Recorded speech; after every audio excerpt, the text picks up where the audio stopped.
बच्चों, आज मैं तुम्हें कहानी सुनाऊंगी रिया नाम की एक लड़की की। एक फैक्ट्री में बहुत लोग काम करते थे। रिया भी वहीं पर काम करती थी। रिया बहुत हंसमुख और सभी से प्रेम से बात करने वाली लड़की थी।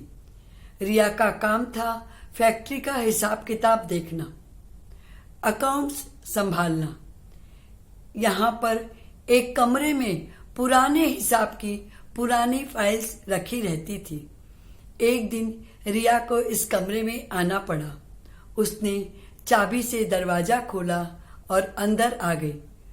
चाबी दरवाजे में ही लगी रह गई और दरवाजा बंद हो गया। उसने बहुत कोशिश की पर दरवाजा उससे खुल नहीं पाया। बाहर आने के लिए उसने अपने साथियों को पुकारा।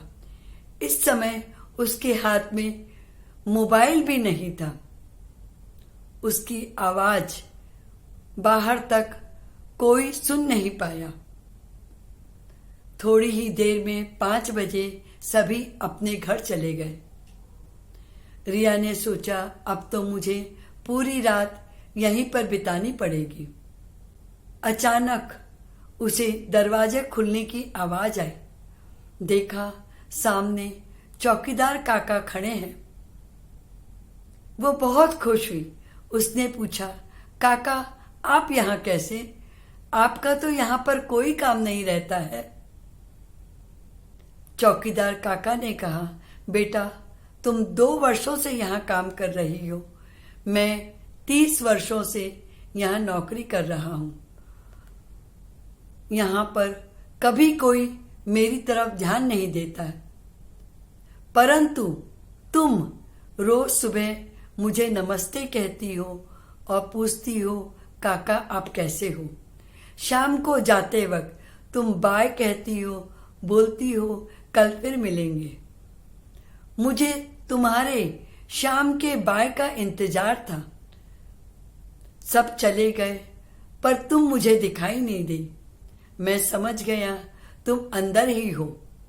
फिर इस कमरे के दरवाजे पर चाबी लटकी देखी तो विश्वास हो गया तुम कमरे में ही हो।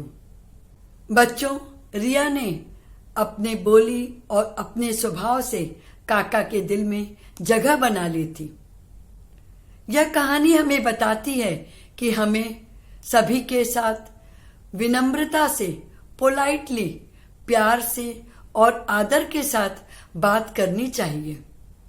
अपने स्वभाव और बोली से सभी के दिल में जगह बनानी चाहिए। बच्चों, नमस्ते, धन्यवाद, बाय, कृपया ये जादुई शब्द हैं जिनके उपयोग मात्र से हम समझदार माने जाते हैं।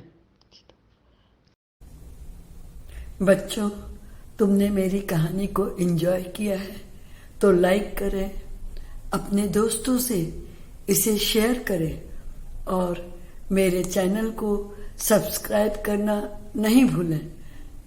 Thank you.